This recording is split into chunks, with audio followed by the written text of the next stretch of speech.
Yo dudes! Welcome to our 3 favorite recipes with chickpeas. Chickpeas, they're naturally high in protein, high in complex carbohydrate, and if you are eating mostly a plant-based diet, you will get very familiar with them. In this video, we're going to show you our 3 favorite recipes to do with chickpeas. If you don't have chickpeas, you could use butter beans, you could use cannellini beans, you can use a variety of different beans to replace them. So we're going to make a low-fat chickpea curry, we're going to make a chickpea scramble, and finally we're going to make epic hummus. Show you how to take average hummus and make it epic. So first we're going to make a low-fat chickpea curry that's quite aromatic. So into a hot pan, you'll see it ever so slightly smoking. I'm going to go in with about half a tablespoon of oil. Into that I have 1 white onion, which I have finely diced. Ooh, nice. And I've got about half a thumb-sized piece of ginger, and in that goes also. I'm going to hold back on the garlic. Give that a nice stir. This is all cooked at a high heat because we're going to cook this in 5 minutes. So as they start to cook, I'm taking my red pepper and I'm just going to finely slice them. As these start to brown nicely, I've got 1 tablespoon of cumin seeds. In they go to the pan. We want to cook these until they pop and start to release their flavor. Into that too, I've got 2 cloves of garlic, which I've finely diced, and I've got a red pepper. In that goes. Nice pinch of salt to go in with it. This will help break down the skin of the pepper. Okay, time to add our spices. That's smelling fabulous. Okay, spices. I'm going a little bit more complex with the spices. If you don't have them, just simply go with 2 tablespoons of medium curry powder. Got 1.5 tablespoons of garam masala. In that goes. Half a teaspoon of ground black pepper, 1 full teaspoon of ground turmeric, and I've 1 cinnamon quill. Might seem strange to pop it in the pan, but as we add our sauce, it'll start to kind of really permeate its flavor.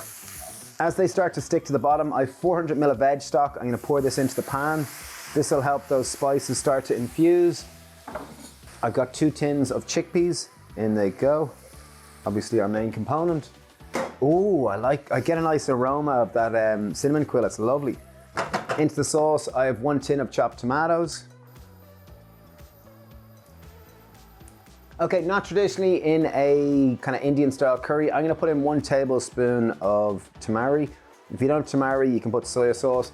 The reason why I'm putting this in is it just helps expedite the addition of flavor. So it's an easy way of bringing flavor to the dish. If you don't have tamari, just use soy sauce. So you'll notice this is a little bit kind of loose or a little bit runny. I've got 100 ml of baby spinach. In this goes to the pan. And I'm also going to sieve in some gram flour just to thicken it quickly. Final thing, I've got 1 red chili. If you like it spicy, include the seeds. I'm going to cook this for my family and they don't like it spicy, so cut it in half, remove the seeds. Just take that extra bit of time, turn it upside down. Okay, so you'll see the sauce is a little bit thin. You kind of need to serve it with a lot of rice. However, I'm just going to show you a quick way to thicken it easily.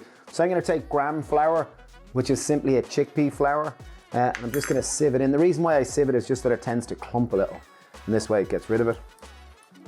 If you don't have gram flour, you could use corn flour or normal flour. You'll just have to cook it off for a little longer just to cook off the flavor. Final thing, just in terms of seasoning, a little bit of acid will help just cut through it. Juice half a lemon. If you don't have lemon, you could use half a lime.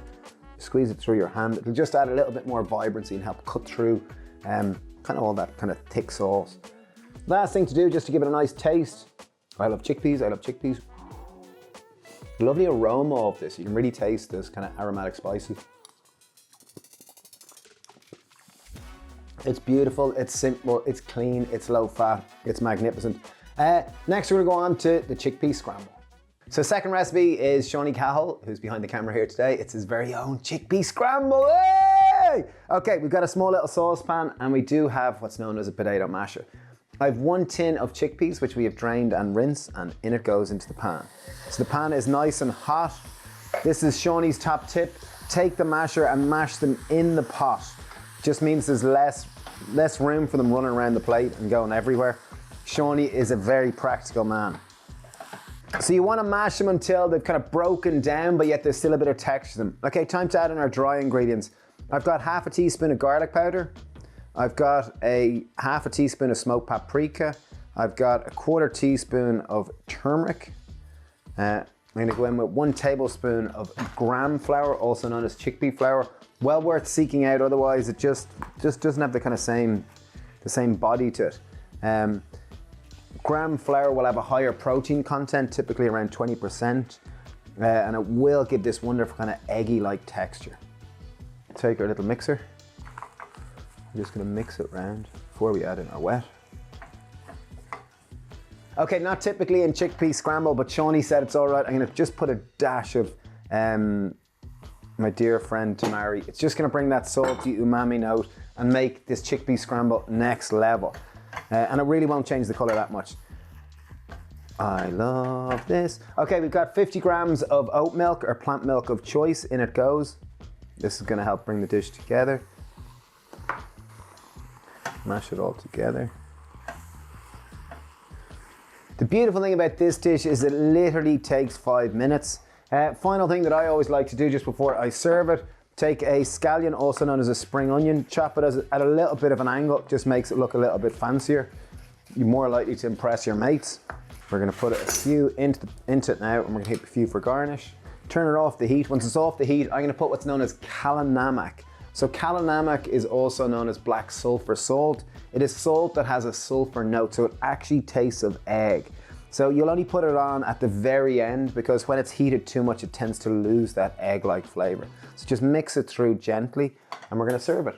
So I've got toasted sourdough, which we baked in our bakery. This is a black sesame. It's an 82% hydration, so it's quite a wet dough. So I love it. Put a little bit of our sun-dried tomato pesto or your type of a topping of choice. You know, you might go vegan mayo, you might go, we got a really nice basil pesto, whatever you're into. And on goes our scramble. A few little scallions on top. Voila. Okay, here we go. Just want to try this in honor of the great Sean Cahill. Wow, it's hot.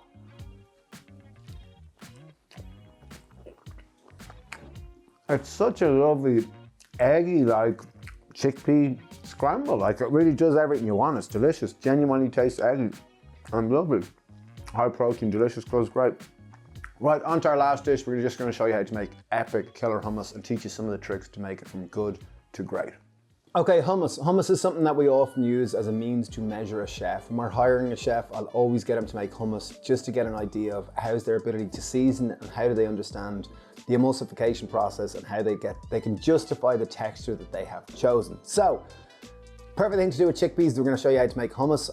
We've been making hummus for probably 20 years now. We literally make probably 5 ton of it a week. So here we are gonna show you how to make a basic hummus recipe, which you can kind of level to whatever kind of paradigm that you think hummus utopia lives at. What an intro. Okay. Into a food processor, I have 2 tins of chickpeas, which I've drained and rinsed. So this is approximately 500 grams of chickpeas. I've got 3 cloves of garlic. I sliced them nice and finely, just means they're gonna distribute themselves better throughout the hummus. Okay, tahini, I'm going with 4 heaped tablespoons of tahini. I'm using light tahini.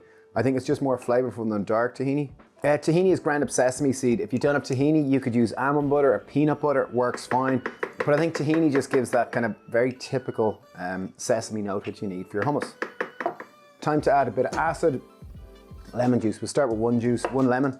Okay, last thing, we're gonna add a bit of water. I'm gonna add in about 100 ml of water. And then we're gonna add in, so with hummus, you got 2 options in terms of the addition of fat.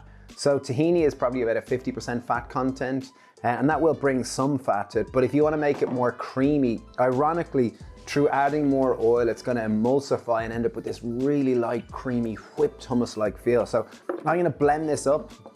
Oh, salt, our dear friend salt.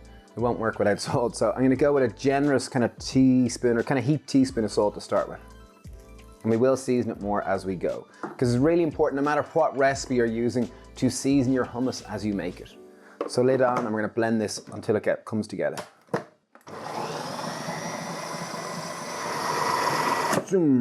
Okay, so it's come together. Important process is just to taste it at this stage before we bring on the next layer of flavor. So it's fine, it's a little bland, it's a little bit clay-like, slightly cloying. So time to bring in a little bit more acid for the way I like it. I like hummus kind of turned on, like as if all the flavor is quite high. Another juice of half a lemon.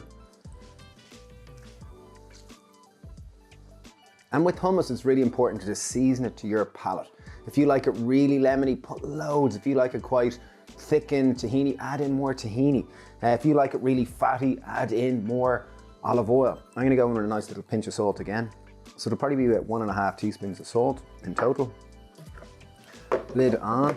I'm gonna add in a good glug of olive oil, so about 4 tablespoons. It's just gonna really make it creamy and make it more indulgent.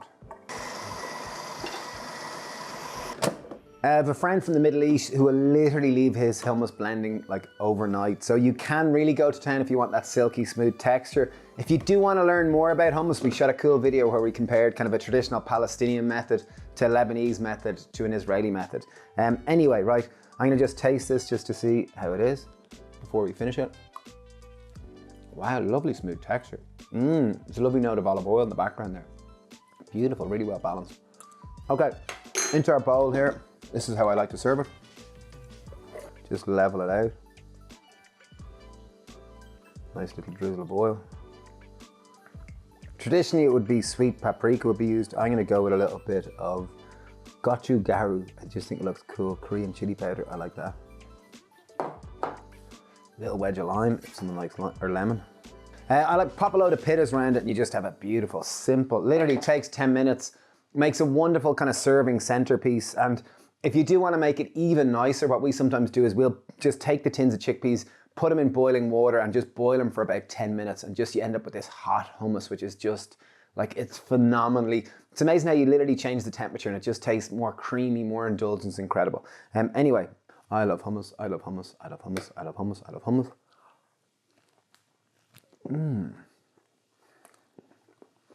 Like it's magnificent, hummus on fresh sourdough. So there you are, chickpea, our 3 favorite ways, from a simple aromatic chickpea curry, chickpea scramble, or hummus. Hummus is definitely probably my favorite. However, the chickpea curry is delicious. Thank you for watching this video. If you've made it this far, thank you. If you do want to learn how to cook more, we do have our Ultimate Vegan Cooking course and our Ultimate Vegan Baking course. Do check them out. Thank you for watching. Thank you for making these if you do make them, and wishing you a wonderful day. Cheers, bye.